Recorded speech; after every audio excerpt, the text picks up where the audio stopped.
Hello viewers, আসসালামু আলাইকুম। Welcome back to my channel. কেমন আছেন সবাই? আশা করি ভালো আছেন।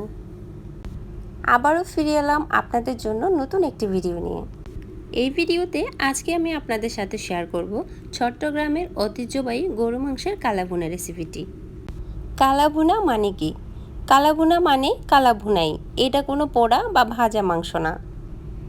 অনেকেই মনে করে রান্না করা মাংসকে মশলাসহ তেলে ভেজে কালো করে নিলেই কালাভুনা হয়ে যায়। আসলে কি তাই? এই প্রশ্নের উত্তর জানতে হলে চলুন ভিডিওটি দেখে আসি। কালাভুনা রান্না করার জন্য প্রথমে আমি এখানে হাড় ও চর্বি সহ 1 কেজি গরুর মাংস নিয়েছি। এই রান্নাটা করার জন্য মাংসের টুকরোগুলো একটু বড় সাইজের করতে হয়। এবার মাংসে মশলাগুলো মেশানোর পালা। এর জন্য প্রথমে আমি দিয়ে দিচ্ছি 1 কাপ পেঁয়াজ বাটা, 2 টেবিল চামচ রসুন বাটা, 2 চামচ আদা বাটা,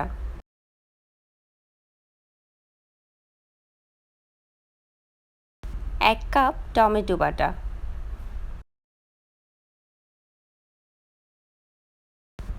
1 চামচ হলুদের গুঁড়া, 2 চামচ জিরা ও ধনিয়া গুঁড়া, 2 চামচ মরিচের গুঁড়া। যে যেমন ঝাল খেতে পছন্দ করেন ওই অনুযায়ী ঝালটা এখানে অ্যাড করবেন। তবে এই রান্নায় মরিচের পরিমাণ একটু বেশি লাগে। এ পর্যায়ে দিচ্ছি 1 চামচ সাদা গোলমরিচের গুঁড়া, 2 টেবিল চামচ সয়া সস। এটা আসলে অপশনাল, হাতের কাছে না থাকলে না দিলেও চলবে। দিয়ে দিচ্ছি 1 চামচ লবণ।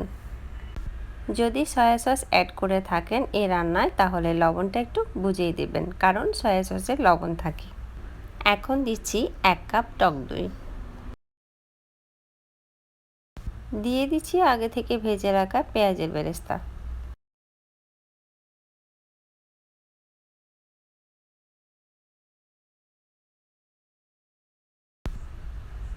কয়েক টুকরা দারুচিনি,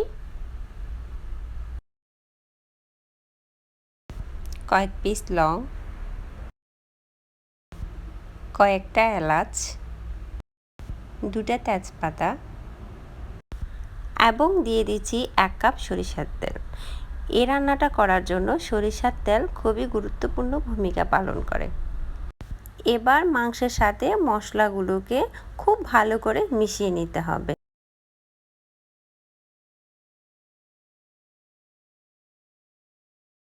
মশলাগুলো মাংসের সাথে মেশানো হয়ে গেছে। এবার ঢাকনা দিয়ে ঢেকে 1 ঘন্টার জন্য রেস্টে রেখে দেব। ফিরে আসছি 1 ঘন্টা পর। 520 এবার চুলায় বসিয়ে চুলাটা অন করে দিয়েছি। এবার ঢাকনাটা তুলে একটু দেখে নেব। এবার অ্যাড করে দিচ্ছি জয়ফল, জয়ত্রী ও শাহি জিরা গুঁড়া 1 চামচ, যেটা আমি আগে একসাথে মিক্স করে তৈরি করে নিয়েছিলাম।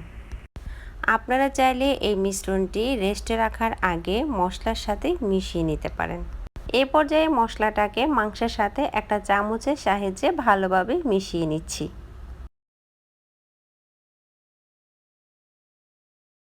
মেশানো হয়ে গেছে। এবার একটা ঢাকনা দিয়ে 20 মিনিটের জন্য ঢেকে দিচ্ছি। ফিরে আসলাম 20 মিনিট পর। দেখুন মাংস থেকে পানি বেরোতে শুরু করেছে। এখন একটা চামচের সাহায্যে ভালোভাবে নেড়েচেড়ে দেব। এবার ঢাকনা দিয়ে আবারও 20 মিনিটের জন্য ঢেকে দিচ্ছি। 20 মিনিট পর ঢাকনাটা তুলে দেখব মাংসটা কেমন কষানো হয়েছে। তেল যেহেতু ভেসে উঠছে তার মানে মাংসটা কষানো হয়ে গেছে। এবার আমি সেদ্ধ হওয়ার জন্য কিছুটা পানি অ্যাড করে দিচ্ছি।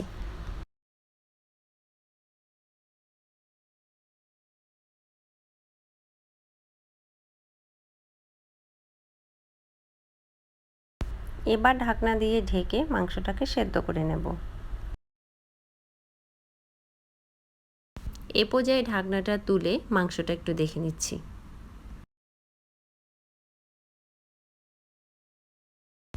দেখুন পানিটা অনেকটা শুকিয়ে গেছে আর মাংসটাও প্রায় সেদ্ধ হয়ে আসছে। মাংসটাকে ভালোভাবে নেড়েচেড়ে দিয়ে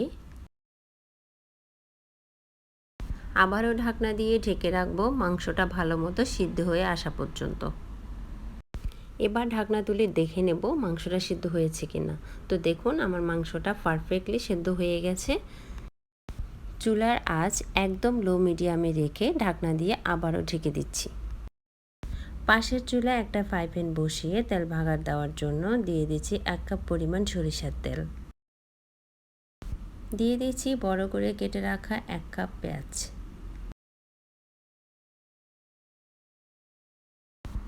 আর দিচ্ছি বড় করে কেটে রাখা রসুন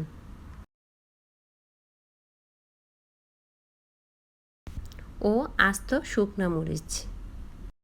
এবার এগুলোকে লাল হয়ে আসা পর্যন্ত নেড়েচেড়ে ভেজে নিচ্ছি। পেঁয়াজ রসুন ভাজা হয়ে গেছে। এবার আমি এটাকে মাংসে ঢেলে দিচ্ছি আর নেড়েচেড়ে মাংসের সাথে ভালো করে মিশিয়ে নিচ্ছি।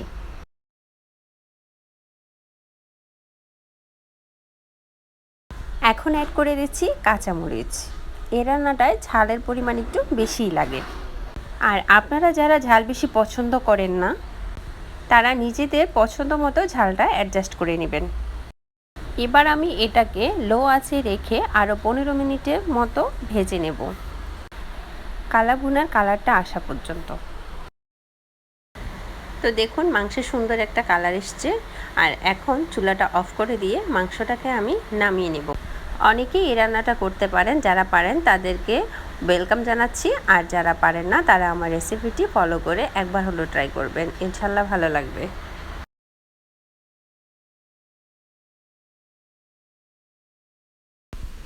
প্লেটে সবগুলো মাংস আমার তুলে নেওয়া হয়ে গেছে। এখন আমি এখান থেকে আরেকটা প্লেটে কয়েক টুকরো মাংস তুলে নিচ্ছি। দেখতে কালো লাগছে বলে মাংসটা যে পুড়ে গেছে এমনটা কিন্তু নয়।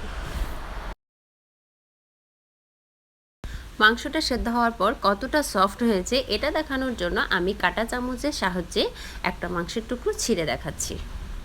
আর এটা বোঝানোর চেষ্টা করতেছি যে মাংসটা উপরে দেখতে কালো হলেও ভিতরে কিন্তু কালো হয়নি বা পুড়েও যায়নি।